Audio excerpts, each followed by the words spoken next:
Hi കൂട്ടുകാരെ, ഇന്ന് ശലം വാഴപ്പൂ ഉണ്ടല്ലോ, വാഴക്കൂമ്പ് കിട്ടിയിട്ടുണ്ട്. അപ്പോൾ നമ്മളതൊന്ന് കുത്തിപ്പിടിച്ച് അതിൻ്റെ നാരെല്ലാം കളഞ്ഞിച്ച് വെച്ചിരിക്കുകയാണ്. ഇനി അതിനൊന്ന് കടുക് താളിച്ച് എണ്ണ ഒഴിച്ചു, കടുക് ഇട്ടു, വറ്റൽമുളക് മൂപ്പിച്ചു, ചെറിയ ഉള്ളി, പിന്നെ ഒരു ശകലം കറിവേപ്പില, ഇത്രയും ഇട്ട് നമുക്കിതൊന്ന് വഴറ്റിയെടുക്കാം.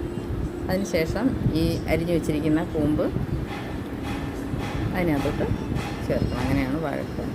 പിന്നെ നമ്മളതിന് വേണ്ടിയിട്ട് ശകലം പയറും കൂടെ വേവിച്ച് വെച്ചിട്ടുണ്ട്, വൻപയർ, അതുകൂടെ അതിനകത്തോട്ട് ആഡ് ചെയ്യും.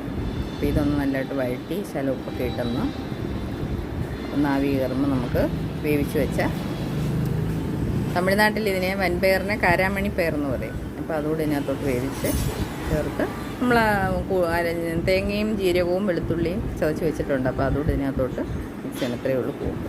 അപ്പോൾ ആവശ്യത്തിനുള്ള ഉപ്പിട്ട് നല്ലതായിട്ട് ഇളക്കി തോത്തി ശകലം കൈവെള്ളം തളിച്ചൊന്ന് വേഗം വയ്ക്കും. കൂമ്പിന് ചെറിയൊരു വേവിൻ്റെ ആവശ്യമുണ്ട്. അപ്പോൾ നമുക്കൊന്ന് കൂട്ടി വെച്ച്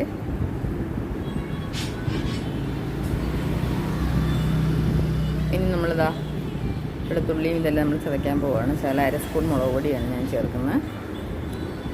പിന്നെ ആവശ്യത്തിന് മഞ്ഞൾപ്പൊടി, പിന്നെ തേങ്ങ. ഇത്രയൊന്ന് നല്ലതായിട്ട് കല്ലിൽ വെച്ച് ചതച്ചെടുക്കുമ്പോൾ നല്ല ടേസ്റ്റാണ്. നമ്മളിപ്പം മിക്സിയല്ലേ പറ്റത്തുള്ളൂ. അപ്പോൾ അതുകൊണ്ട്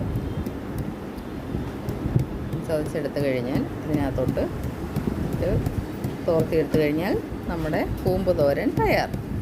വൻപയർ ഞാൻ അതിനകത്തോട്ട് മിക്സ് ചെയ്തിട്ടുണ്ട്. Okay friends, thank you. എല്ലാവരും സപ്പോർട്ട് ചെയ്യണേ.